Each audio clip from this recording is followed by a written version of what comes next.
Hi guys! Welcome to Mamshi Lizane TV.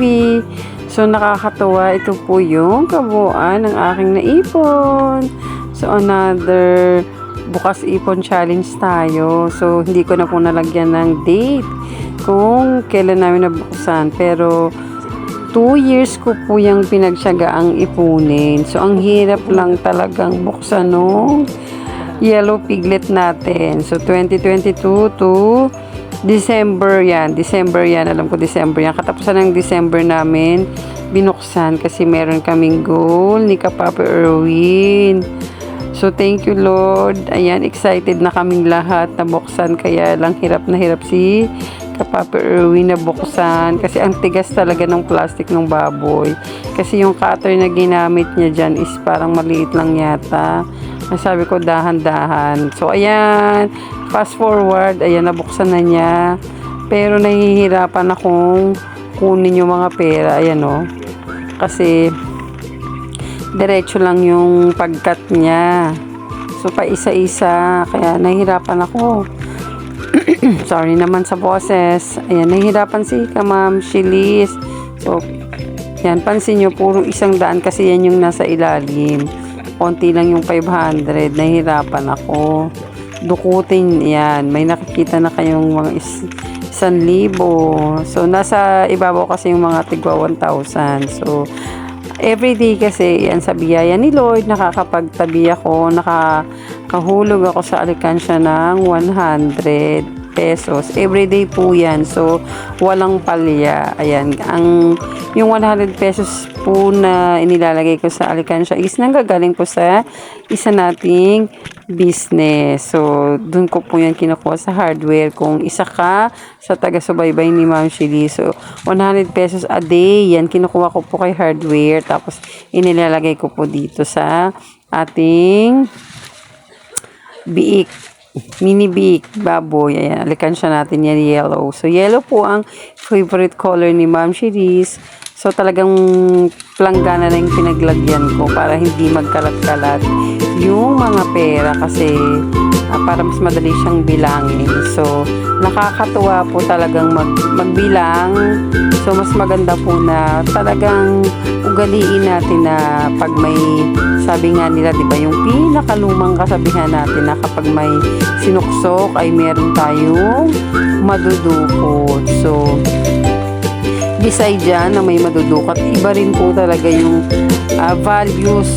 Yan. Yung natututo kang mag-ipon talaga. Ayun, yung napapractice mong mag-ipon, at least pagdating ng panahon, pag yung timeline mo na let's say 1 year, 2 years na pag-iipon, excited ka maipon kung magkano yung naipon mo.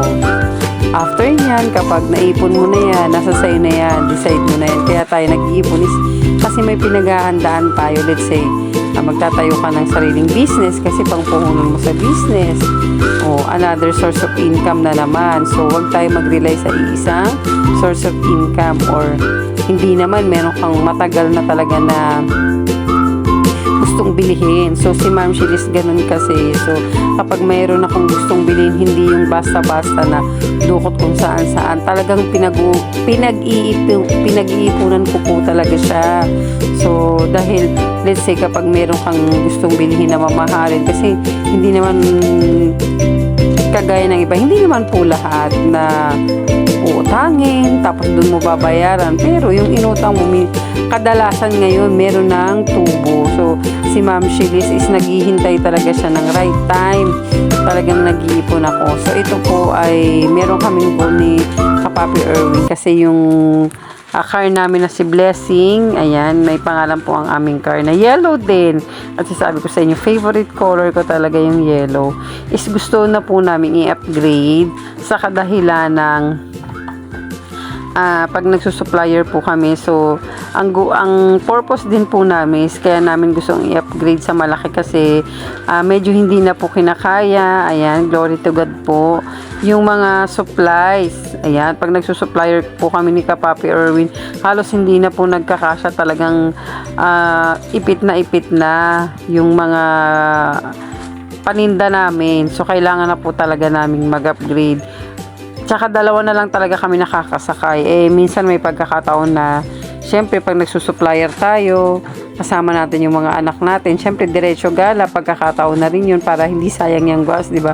Kumbaga, 2-in-1 na. So, supplier with gala, bonding moment. So, kaya kailangan talaga namin i-upgrade si Blessy. So, ito po yung pangdagdag namin.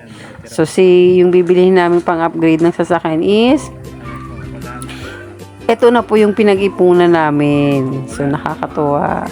Ayan. So, thank you, Lord. So, another ipon challenge. Ayan. Nakita nyo naman po sa unahan kung magkano lahat ng naipon ni Kamam Shili. So, 190,000. So, almost magto 200. So, kung mag-upgrade kami, konti na lang po yung idadagdag natin. Ayan. So, noon pa man, ewan ko sa mga last na video, may mga na ako, pa konti-konting ipon challenge. Nagsimula ako sa piso-piso, hanggang sa naging, in-upgrade talaga, naging 2, hanggang sa naging 5 pesos, 10 pesos. So, ayan na po, kabuuan yan. Ayan, tapos naging 50 challenge. Lahat 50 pesos, sunod puro 200. So, thank you! Thank you, Lord, sa lahat ng blessing na meron kami. And thank you sa panonood nyo sa amin. Pagsama sa pagbibilang ng aming ipon challenge. So again, sa mga hindi pa nakakapag-like, subscribe ng aking challenge, ang Ma'am Shilis o Lizane TV.